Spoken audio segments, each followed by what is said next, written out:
The European Union is committed to the implementation of the SDGs back at home, and it is precisely such a commitment to the SDGs that will be our joint agenda with our partner countries for the years to come.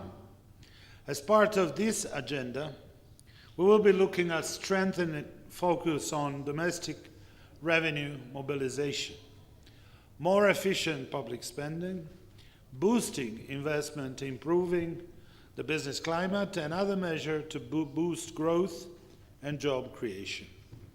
The SDG agenda will also guide our future programming for 2021-27 with our partner countries.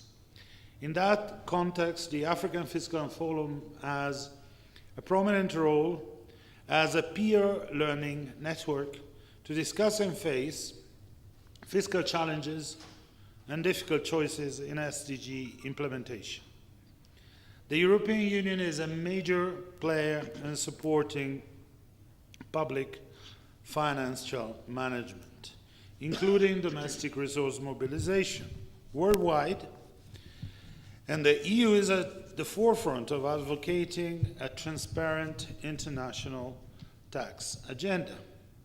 When it comes to our development cooperation, PFM and fiscal transparency, together with macroeconomic stability and sound development policies, are general conditions in budget support which we implement in 90 countries and territories. At present, the European Union has 270 budget support programs ongoing, with annual disbursement close to 2 billion euros. One of the key instruments to facilitate dialogue around PFM is the public expenditure and financial accountability that we will refer to as PEFA. The EU is the #1 contributor to PEFA Secretariat and PEFA country assessment. At this point, I would like to emphasize and recognize the close partnership between the European Union and the IMF.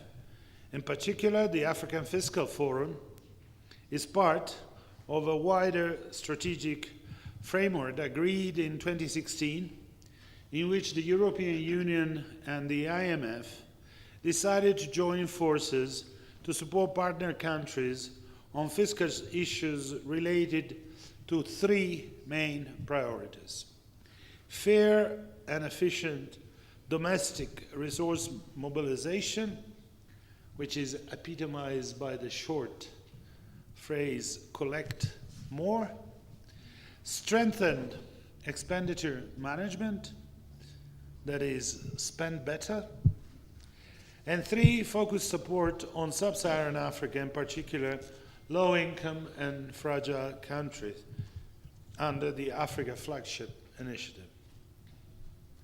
Ladies and gentlemen, if sub-Saharan Africa is to use fiscal policy more actively to manage risks and support inclusive growth, it must do so without compromising 2 key strategic priorities, that is economic growth and fiscal sustainability.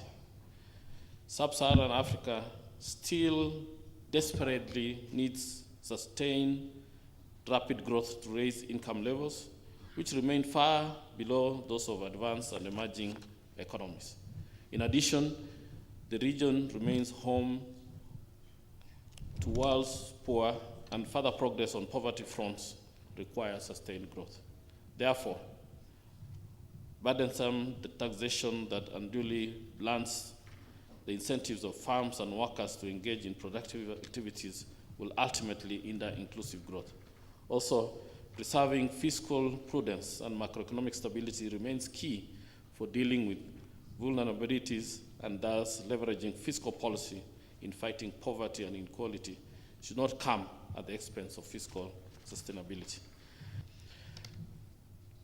Ladies and gentlemen, while the region has achieved some progress in inclusive growth, recent external and domestic risk threaten to stall growth and deterioration in income distribution.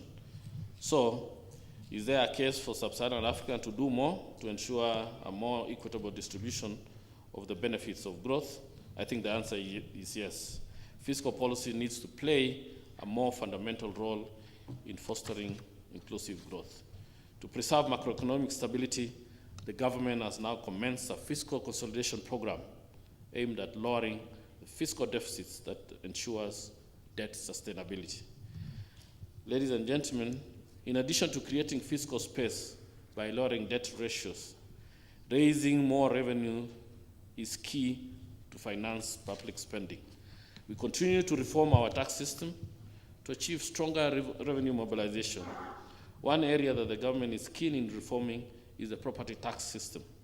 This will obviously promote equity, since property tax is likely to be borne more by the rich who own more property as opposed to the poor.